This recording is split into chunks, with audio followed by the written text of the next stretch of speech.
या अय्युहल्लज़ीना आमनू इन तंसुरुल्लाह यंसुरकुम व युसब्बित अक़दामकुम। ऐ ईमान वालों, अगर तुम अल्लाह की मदद करोगे। अब यहाँ एक चीज और नोट कर लीजिए, हमारी इतनी औकात नहीं कि हम अल्लाह की मदद कर सकें। ना ना, अल्लाह की मदद का मतलब क्या है भाई? अल्लाह क्या हमारी मदद का मोहताज है? नहीं, मदद तो छोड़ दो। अगर कोई नमाजी, कोई ज़कात देने वाला, कोई रोजा रखने वाला, कोई हज करने वाला, कोई उम्रा करने वाला अगर ये समझता है कि उसकी इबादत से अल्लाह को कोई फायदा पहुंच रहा है, अल्लाह का कोई भला हो रहा है, या अल्लाह को कोई फैज़ पहुंचा रहा है, अपने दिमाग से ये कीड़ा निकाल। अल्लाह के नबी फरमाते हैं, अल्लाह ताला कहता है, या इबादी, ऐ मेरे बंदो, लौ अन्ना अव्वलकुम व आखिरकुम व इंसकुम व जिन्नकुम कानू अला अत्का क़ल्बि रजुलिन वाहिदिन मिनकुम। ऐ मेरे बंदो, जितने इंसान हैं और जितने जिन्नात हैं और जितने पहले के लोग हैं और जितने बाद के लोग हैं, सारे के सारे लोग अगर मुत्तकी बन जाए, परहेजगार बन जाए, अल्लाह से डरने वाले बन जाए, दुनिया में सबसे नेक इंसान के जैसे बन जाए, अल्लाह फरमाता है, माज़ादा फी मुल्की शैया। ऐ मेरे बंदो, तुम सबके सब मुत्तकी और परहेजगार बन जाओ, फिर भी मेरी सल्तनत में कोई इजाफा होने वाला नहीं है। और ऐ मेरे बंदो, कान खोल करके सुन लो, जितने आदम की औलाद है और जितने जिन्नात हैं और जितने पहले के लोग हैं और जितने बाद के लोग हैं, सबके सब मेरे नाफरमान हो जाएं, सबके सब अल्लाह की नाफरमानी करने लगे, गुनाह करने लगे, मा नक़स मिन मुल्की शैया, मेरी हुकूमत में, मेरी सल्तनत में, मेरी बादशाहत में कोई कमी आने वाली नहीं है। अल्लाह को कोई फायदा नहीं, और हमारी इतनी औकात नहीं कि हम अल्लाह की मदद कर सकें। तभी शायद का क्या मतलब है भाई? या अय्युहल्लज़ीना आमनू, ऐ ईमान वालो, इन तंसुरुल्लाह यंसुरकुम, अगर तुम अल्लाह की इबादत करोगे, अगर तुम अल्लाह की मदद करोगे, अल्लाह तुम्हारी मदद करेगा। यहाँ अल्लाह की मदद से मुराद क्या है? अल्लाह के दीन की मदद, अल्लाह के दीन की मदद।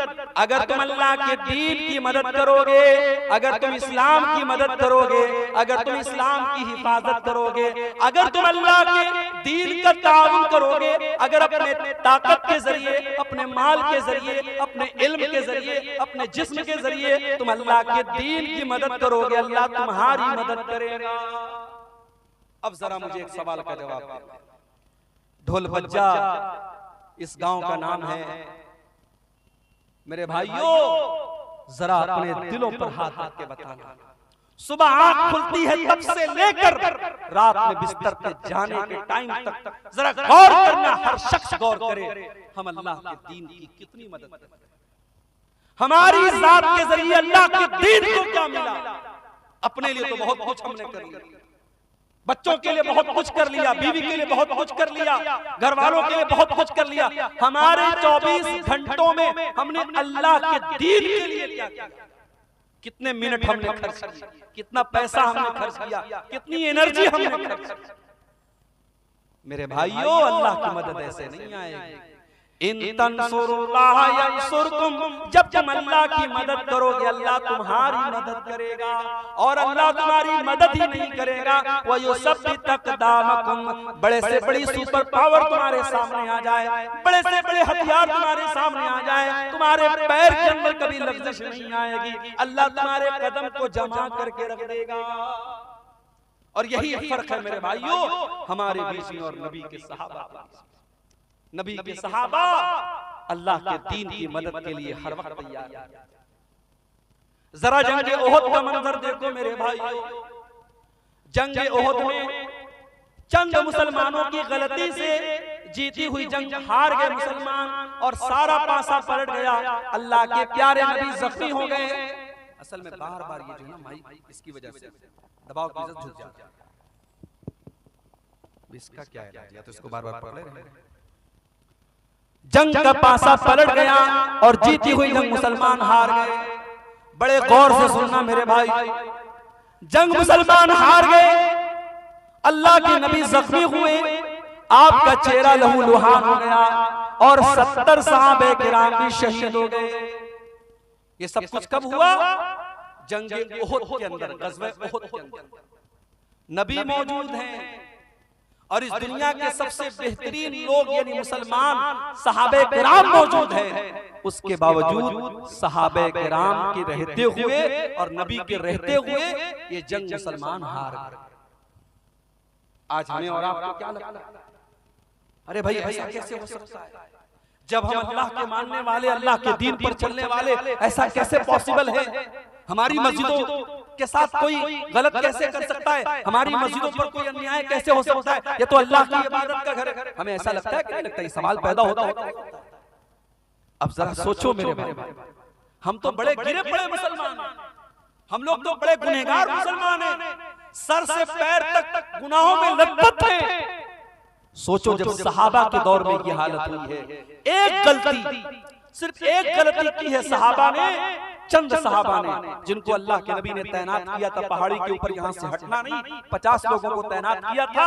और जब जंग मुसलमान जीत गए और माले गनीमत को हासिल करने लगे तो उन 50 में से 40 सहाबा वहां से हट गए और सिर्फ 10 लोग बचे। और खालिद बिन वलीद रज़ी अल्लाह ताला अन्हु जो भी मुसलमान नहीं हुए थे, उन्होंने पीछे से हमला करके जीती हुई जंग का पासा पलट दिया और मुसलमान जंग। एक गलती की वजह से मुसलमान ये जंग हार गए। उसके बाद जब मुसलमान मदीना आए, पता चला कि मुशरिकीन मक्का बहुत बड़ा लश्कर लेकर के दोबारा हमला करने वाले और मदीना को खत्म करना चाहते हैं और मदीना के सारे मुसलमानों को खत्म करना चाहते हैं। अल्लाह के नबी ने अपने सहाबा से कहा, ऐ मेरे सहाबा, हम दुश्मन का वेट नहीं करेंगे, हम दुश्मन का इंतजार नहीं करेंगे। ऐ मेरे सहाबा, हम दुश्मन का आगे बढ़ करके मुकाबला करेंगे। सहाबे किराम ने कहा, अल्लाह के नबी, हम जख्मी हैं, हमारे बदन से खून बह रहा है, हमारी तो मरहम पट्टी भी अभी ढंग से न हुई है। आपने फरमाया, ऐ मेरे सहाबा, हम किसी चीज का इंतजार नहीं करेंगे, हम इसी हाल में दुश्मन का मुकाबला करने के लिए जाएंगे। मेरे प्यारे भाइयों, दुनिया ने देखा, आसमान ने देखा, जमीन ने देखा कि नबी के सहाबा जख्मी हालत में, उनके बदन से खून बह रहा है, उनकी बॉडी पर जख्मों के निशानात हैं, उनके बदन से खून रिस रहा है। उसी हालत में मदीना से हुमरा असद नाम के मकाम तक जाते हैं और दुश्मन का मुकाबला करने के लिए मदीना से चल के जाते हैं। दुश्मनों को पता चला कि मुसलमान फिर से आए, दुश्मन की हिम्मत न बढ़ी और दुश्मन वापस चला गया। कुरान करीम में अल्लाह इसका तज़किरा करते हुए फरमाता है, लिल्लज़ीना अहसनु मिन बादि मा असाबहुमुल क़रहु। ऐ मेरे नबी, आपके सहाबा तो इतने बड़े ईमान वाले हैं कि जख्मी होने के बावजूद और बदन से खून बहने के बावजूद अल्लाह का हुक्म आया तो वो लड़ने के लिए तैयार हो गए। ये थे नबी के सहाबा।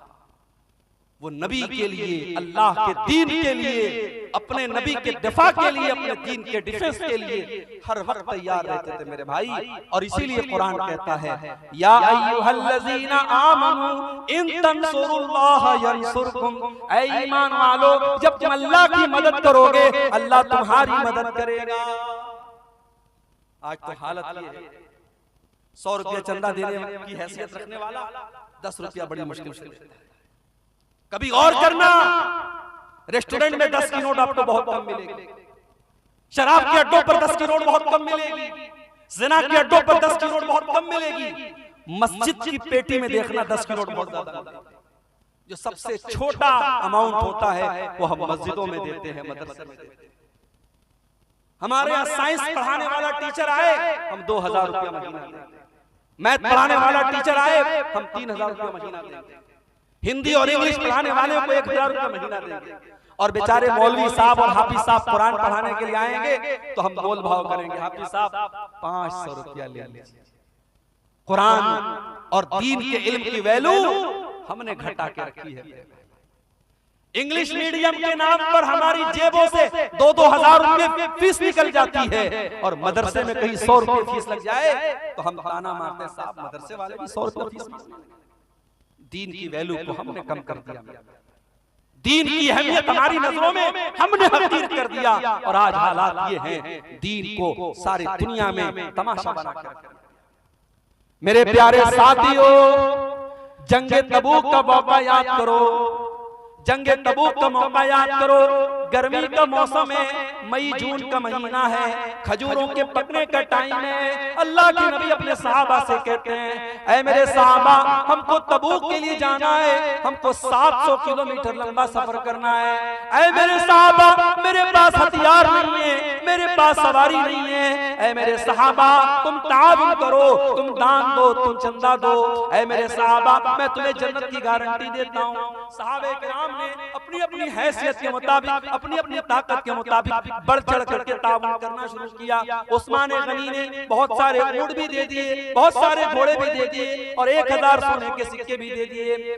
बहुत सारे सहाबा गरीब थे, मजदूर थे, मजदूरी किया करते थे। कोई 1 मुट्ठी, कोई 2 मुट्ठी गेहूं ला रहा है, जौ ला रहा है। ऐ अल्लाह के प्यारे नबी, मैं ये मेहनत करके मजदूरी करके ये लाया हूं, ऐ अल्लाह के नबी इसको ले लीजिए। अल्लाह के नबी सबका चंदा ले लेते थे, सबका दान ले लेते थे। इतने में हजरत उमर फारूक, उनके दिल में तमन्ना पैदा हुई, हमेशा नेकी के मामले में अबू बकर का नंबर सबसे आगे रहेगा। आज उमर का नंबर आगे रहेगा, आज उमर आगे बढ़ते दिखते हैं। उमर फारूक अपने घर आते हैं, अपने सारे घर के माल को इकट्ठा करते हैं और सारे माल को 2 हिस्सों में डिवाइड करते हैं और आधे माल को घर छोड़ते हैं और आधे माल को बोरे में, पैकेट में पैक करते हैं और नबी अकरम के पास लाके रख देते हैं। अल्लाह के नबी पूछते हैं, माँ अब क़ैतल अहलिक, ऐ उमर, घर वालों के लिए कुछ छोड़ के आए हो कि नहीं आए हो? हजरत उमर कहते हैं, अल्लाह के नबी आप फिक्र न करें, अब तो लहुम निस्फा, मैं आधा लाया हूँ और आधा छोड़ के लाया हूँ, आधा लाया हूँ, आधा छोड़ के लाया हूँ, आप चिंता न करें, आप फिक्र।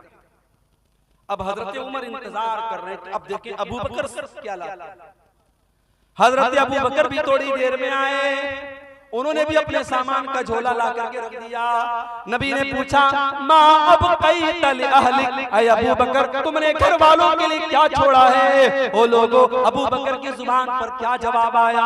अबू बकर की जुबान पर क्या जवाब आया? शायर कहता है, नबी ने जो पूछा कि क्या साथ लाए, तो सिद्दीक़ अकबर के होठों पे आया, वहां मालो दौलत की क्या है हकीकत, जहां जानू दाने को दिल चाहता है। अबू बकर सिद्दीक कहते हैं, अब क़ैतुल्लाह व रसूलहू, ऐ अल्लाह के नबी, मैं अपने घर वालों के लिए अल्लाह को छोड़ के आया हूँ, उसके रसूल को छोड़ के आया हूँ। ऐ अल्लाह के नबी, मैं घर में कुछ भी नहीं छोड़ा, मैंने घर में झाड़ू लगा दिया, मैं सब लेके आया हूँ। आज अल्लाह के दीन को मेरे माल की जरूरत है। ऐ अल्लाह के नबी, अपने घर में कुछ छोड़ के नहीं आया। ये नबी के साथ मेरी प्यारी माँ और बहनों, आज वो जज्बा हमारे और आपके अंदर नहीं। अल्लाह की मदद कहां से आएगी? हमारी जिंदगियों में दीन की कोई हैसियत नहीं।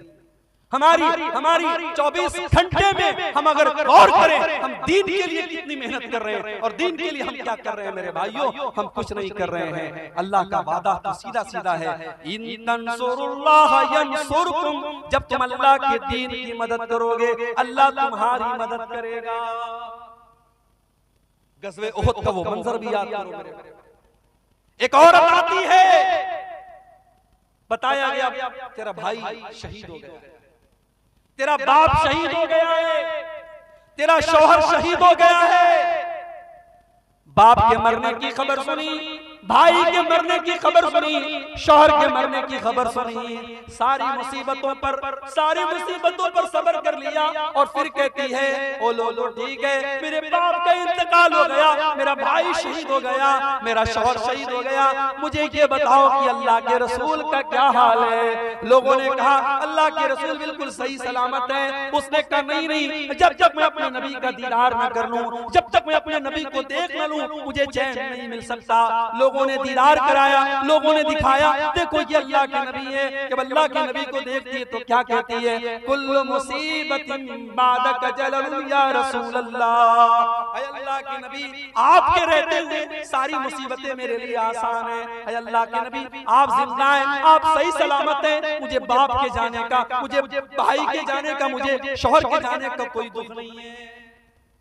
अल्लाह के दीन के लिए अपना सब कुछ कुर्बान करने का जज्बा था मेरे भाइयों, सहाबा के अंदर। वो जज्बा हमारे अंदर नहीं है। जब तक ये जज्बा हम पैदा नहीं करेंगे, हम और आप अल्लाह की मदद के हकदार नहीं। आज तो हालत ये है, नौजवान है, पैसा कमा रहा है, अच्छा पैसा कमा रहा है, बिल्डर है, अच्छी खेती बाड़ी है, उसके पास लाखों का मालिक है। उससे कहो भाई हज कर ले, उम्रा कर, कहता अरे मौलवी साहब अभी कितनी उम्र है, अभी 40 साल का हूं, हज कर लूंगा दाढ़ी रखनी पड़ जाए, हज कर लूंगा 5 टाइम की नमाज पढ़नी पड़ेगी, हज कर लूंगा चोरी बेईमानी नहीं कर पाऊंगा, लोग कहेंगे हाजी साहब के सब काम करता है। अभी थोड़ा गुलछर्रे उड़ा लेने, 50-60 साल के हो जाएंगे, फिर हज भी कर लेंगे, उम्रा भी कर लेंगे। मुझे बताओ 40 साल वालों, क्या तुम लिखवा के लाए हो कि तुम 50 साल तक जिंदा रहो? क्या इस बात की गारंटी है कि तुम्हें आइंदा कोई बड़ी बीमारी नहीं? इतनी छोटी सी उम्र में मैंने अपनी आंखों से देखा है मेरे भाइयों, अपनी आंखों से देखा है कितने नौजवानों को अपनी आंखों से देखा है कोई एक्सीडेंट में मारा गया, कोई घर से निकला था सैर और तफरीह करने के लिए, मेरी वाइफ मेरी अहलिया के खाला का बेटा था, हाफिज कुरान था, बड़ा नेक बच्चा था, आलिम भी था, घर से निकला था, बकरीद का मौका था, ईद उल अज़हा का मौका था, और अगर मेरी याददाश्त धोखा नहीं खा रही शायद चौथा दिन, दोस्तों के साथ बनारस में वो तफरीह करने के लिए घूमने के लिए बाइक से निकला, और मेरी अहलिया अपने मायके में थी, और उनकी जो खाला थी, जो उस लड़के की माँ थी, वो भी अपनी बहन के घर आई थी। और बकरीद का त्योहार आप जानते हैं खाने पीने का त्योहार है, तरह तरह की डिशेस खाई जा रही हैं। नौजवान लड़का घर से निकला है, त्योहार का टाइम है, बकरीद का मौका है, वो घर से ये सोच करके निकला है कि चलो हम खुशी मनाएंगे, हम थोड़ा दोस्तों के साथ सैर और तफरीह करेंगे।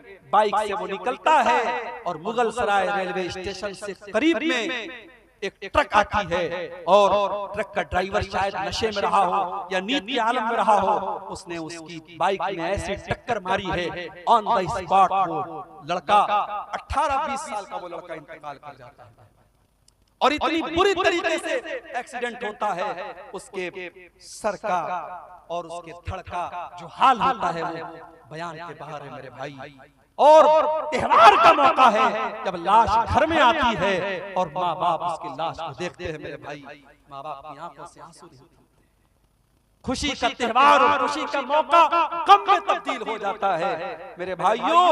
मौत का फरिश्ता आपसे अपॉइंटमेंट लेकर के नहीं आएगा, आपसे पूछ करके नहीं आएगा कौन सी बीमारी, कौन सा एक्सीडेंट, कौन सी मुसीबत और कौन सा बहाना आपकी जिंदगी के खात्मे की खबर लेके आएगा, आप नहीं कह सकते मेरे भाइयों। नबी अकरम के सहाबा जंगे बद्र का मौका है, हजरत उमैर इब्न हुमाम अंसारी एक नौजवान साहबी हैं, नौजवान साहबी खजूरें खा रहे हैं और अल्लाह के नबी जंग बद्र में अपने सहाबा को जिहाद की अहमियत बता रहे हैं और अल्लाह की राह में लड़ने की अहमियत बता रहे हैं। अल्लाह के नबी सहाबा से कह रहे हैं, ऐ मेरे सहाबा, ये जंग बद्र का मैदान है, ये जन्नत का मैदान है, उठो और जन्नत को पाने के लिए लड़ पड़ो और अल्लाह की राह में कुर्बानी दे दो। हजरत उमैर इब्न हुमाम कहते हैं, ऐ अल्लाह के नबी, अल्लाह के नबी, क्या जन्नत इतनी बड़ी है कि जन्नत की चौड़ाई आसमान और जमीन के बराबर है? अल्लाह के नबी फरमाते हैं कि हाँ हाँ ऐ उमैर, जन्नत की चौड़ाई तो इतनी है। वो कहते हैं बखिन बखिन, क्या बात है, क्या बात है? अल्लाह के नबी फरमाते हैं, ऐ उमैर तुम ऐसा क्यों कह रहे हो? कहते हैं अल्लाह के नबी, इन्नी लअरजू, मैं उम्मीद करता हूँ कि मैं भी जन्नत में चला जाऊँ।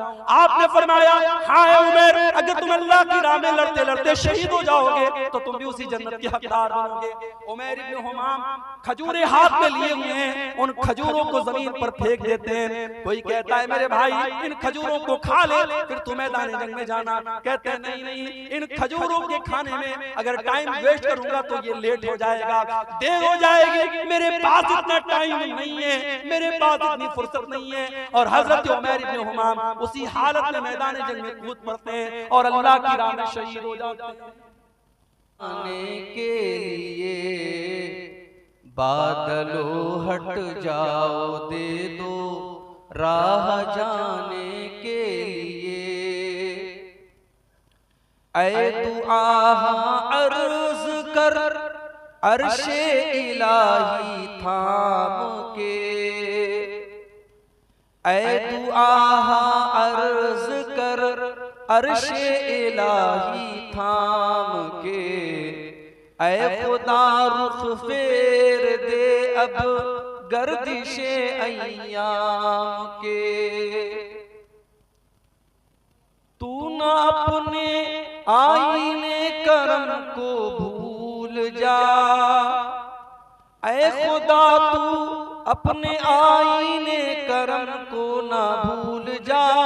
हम तुझे भूले हैं लेकिन तू न हमको भूल जा।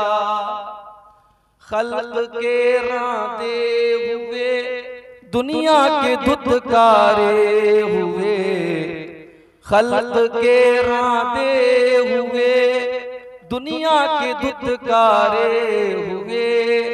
आए हैं अब तेरे दर पर हाथ फैलाए हुए।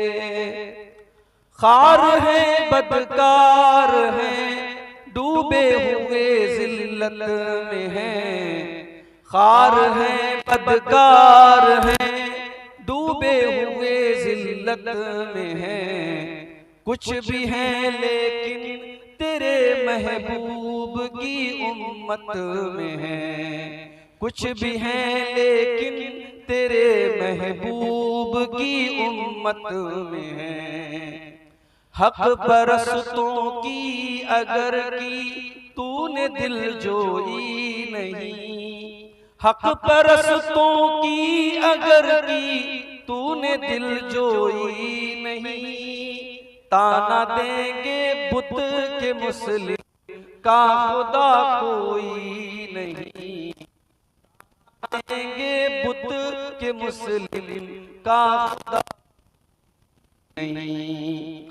आह जाती है रहम, आह जाती है रहम को, आ जाती है फलक पर रहम लाने के लिए। बादलों हट जाओ दे दो राह जाने के लिए। बादलों दे बादलों दे बादलों हट जाओ दे दो राह जाने के लिए। सदर मुहतरम उलमाए किराम, मुहतरम बुजुर्गों, नौजवान साथियों, पर्दा नशीन माओ और बहनों, प्यारे बच्चों,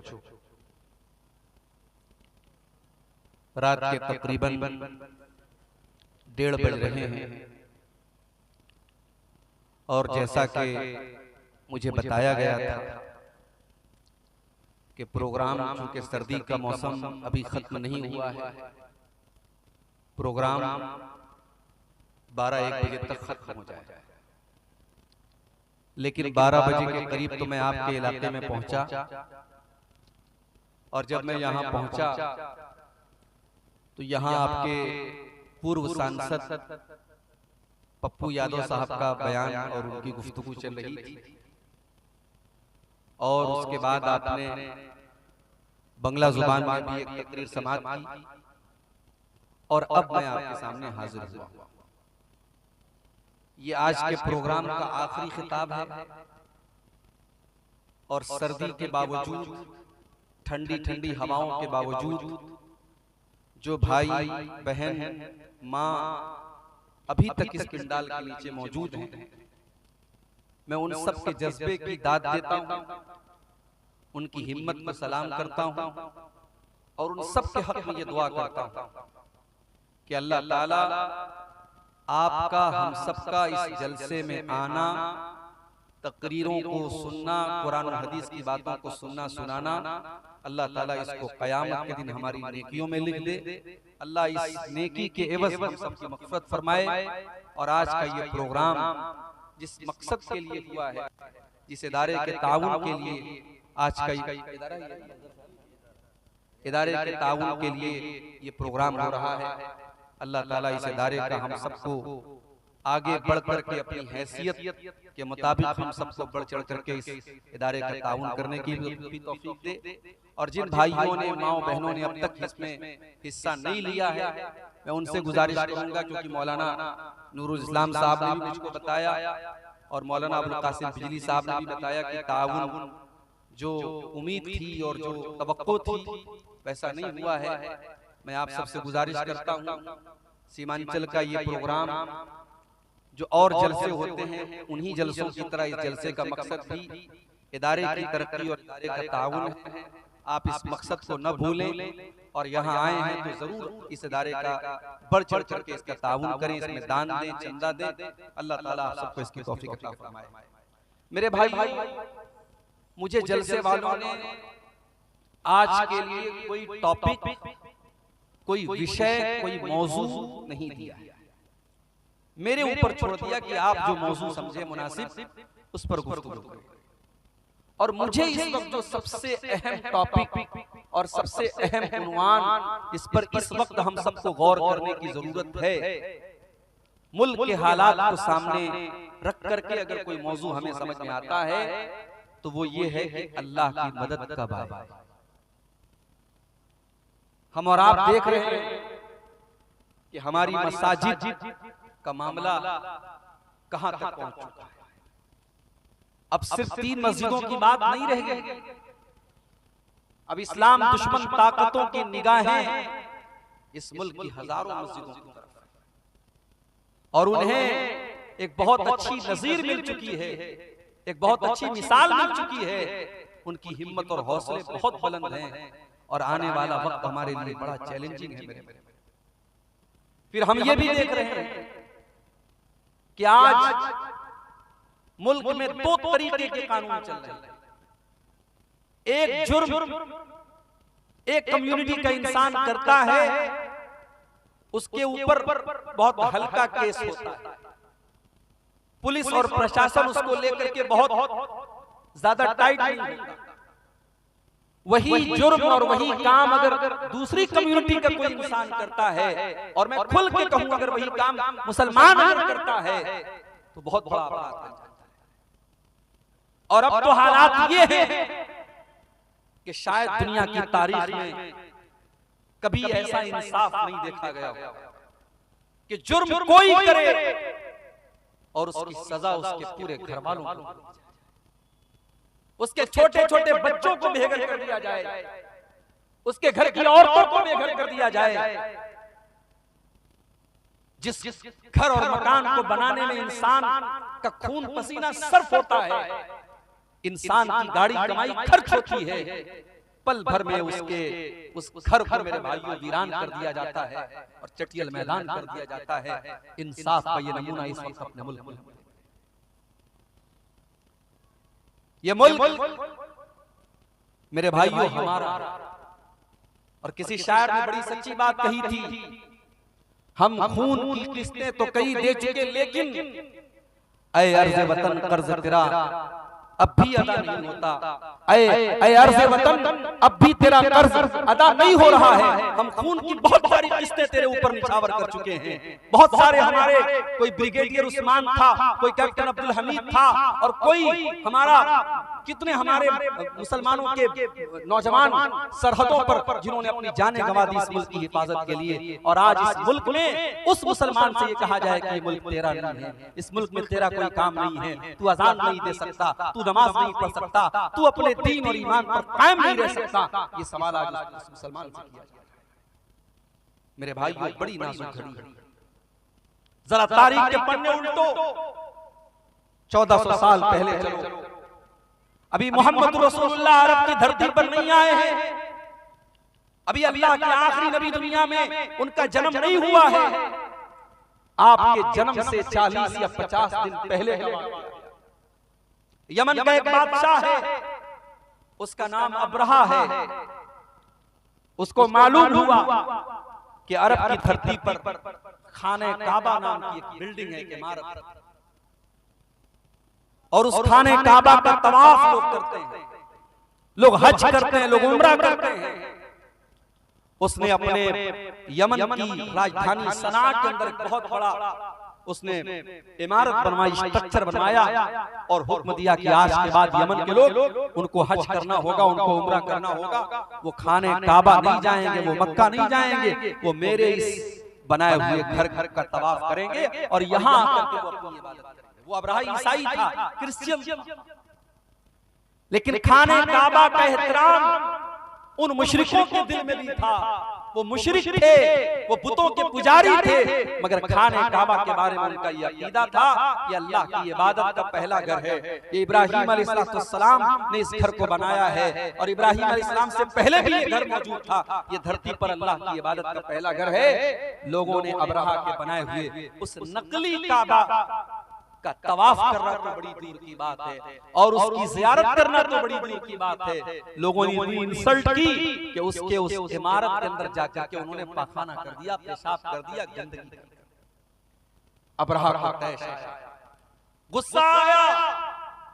उसने ये नहीं पता करवाया इस मेरे बनाए हुए स्ट्रक्चर में किसने पाखाना किया, किसने पेशाब किया, किसने गंदगी की।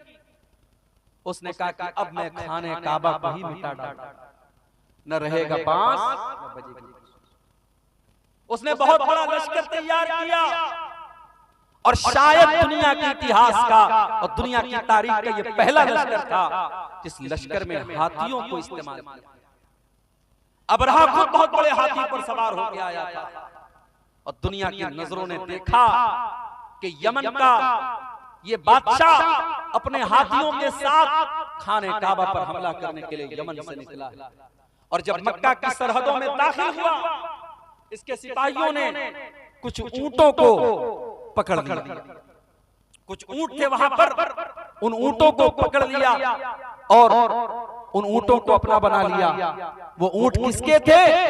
वो अल्लाह के रसूल के दादा अब्दुल मुत्तलिब के थे। अब्दुल मुत्तलिब को पता चला अबरहा के सिपाहियों ने मेरे ऊंटों को पकड़ लिया है।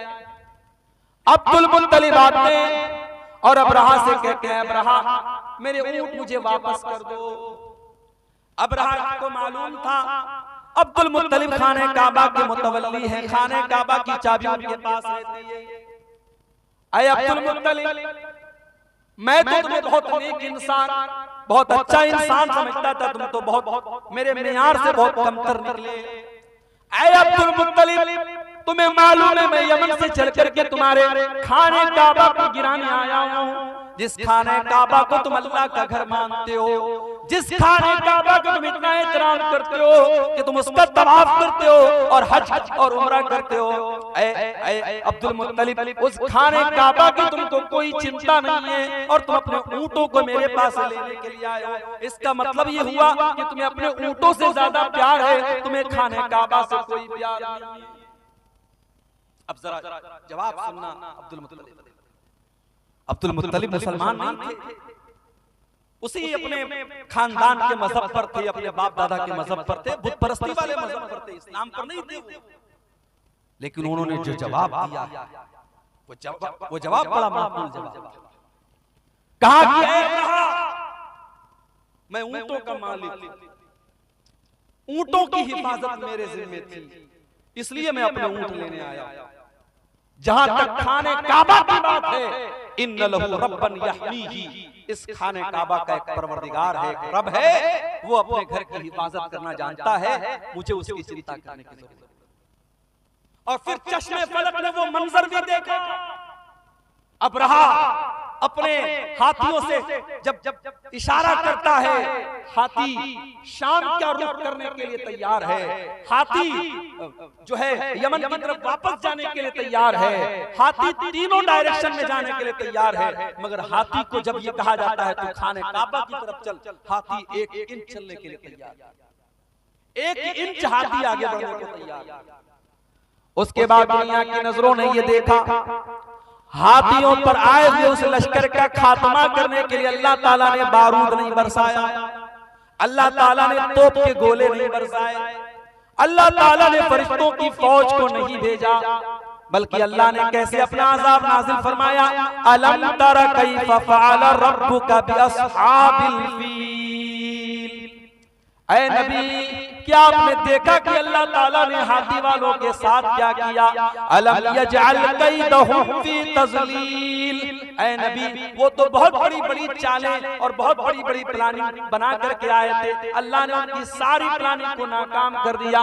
व अरसल अलैहिम तैरन अबाबील, और अल्लाह ताला ने उनके ऊपर चिड़ियों का झुंड भेज दिया, छोटी छोटी चिड़ियां उनके ऊपर भेज दी। तरमीहिम बिहिजारा, जो अपने चोंच में और अपने पंजों में छोटी छोटी चने के बराबर की कंकरियां उनके ऊपर गिराती चली जाती थी, और वो छोटी छोटी कंकरियां एटम बम बन करके उनके ऊपर बरसती चली जाती थी। जिसके ऊपर वो पत्थर गिरता था, वो कंकरी गिरती थी, वो वहीं पर मर करके खत्म हो जाता था। फजालहु कासिम माकूल, अल्लाह ताला के हुक्म से वो इतने बदबख्ती के साथ उनका खात्मा हुआ। कासिम माकूल, जैसे खाया हुआ चारा हो, जैसे गाय और बकरी को आपने देखा होगा जब वो चारा को खा लेता है और कभी कभी उसके मुंह से वो बचा हुआ चारा निकलता है, उस चारे की तरह उनकी डेड बॉडी पड़ी थी, उनकी सड़ी हुई लाशें पड़ी थी, उनकी टूटी फूटी लाशें पड़ी थी। अल्लाह को अपने घर को बचाना था तो उसने परिंदों को भेजा था, छोटी छोटी चिड़ियों को। मेरे भाइयों, आज क्यों नहीं आ रहा है परिंदों का लश्कर? आज क्यों नहीं आ रही अल्लाह की मदद? क्या ये सवाल हमारे और आपके दिमाग में नहीं पैदा होता? बिल्कुल पैदा होता है। और जो नज़्म मैंने पढ़ी अभी आपके सामने खुतबे के बाद, उस नज़्म के आखिरी शेर में भी यही शिकवा किया है शोरिश काशिनी ने। हक परस्तों की अगर की तूने दिल जोई नहीं, ताना देंगे बुत के मुस्लिम का खुदा कोई नहीं। आए अल्लाह, क्या ये दौर भी देखना था कि ला इलाहा इल्लल्लाह और अल्लाहु अकबर की सदाओं के ऊपर आज शिर्क और कुफ्र की सदाएं भारी पड़ती हुई नजर आ रही हैं। आए अल्लाह, आज तेरे घर के ऊपर, तेरी मस्जिद के ऊपर, तेरी इबादत खाने के ऊपर है अल्लाह आज शिर्क के अड्डे बनाए जा रहे हैं। हाय अल्लाह, बुत खाने बनाए जा रहे हैं। हाय अल्लाह, क्या ये दिल भी देखना था हक परस्तों की है अल्लाह, अगर तूने मदद न की कल दुनिया कहेगी मुसलमानों तुम्हारा खुदा कहाँ चला गया। ये शायर ने बड़ा सच्चा शिकवा किया है। मेरे भाइयों, हमें तो शिकवा है अपने परवरदिगार से, मगर हमारे रब का भी हमसे एक शिकवा है। और आज यही मेरा मौजू है कि अल्लाह की मदद क्यों नहीं आ रही? कौन सी ऐसी चीजें हैं जिसकी वजह से आज अल्लाह की मदद नहीं आ रही है? दुआओं में तो कोई कमी नहीं हो रही है, यहां से लेकर मक्के तक दुआएं हो रही हैं, इमाम हरम दुआ कर रहे हैं, तहज्जुद में न जाने कितने मुसलमान दुआएं कर रहे हैं। दुआएं तो बहुत हो रही हैं, दुआओं में असर क्यों नहीं है? मेरे भाइयों, अल्लाह की मदद क्यों नहीं है? इस सवाल का जवाब कुरान में दे। जो आयत करीमा मैंने आपके सामने पढ़ी है सूरह मोहम्मद की आयत है, और अल्लाह ताला इस आयत में अपने नबी के सहाबा से कह रहा है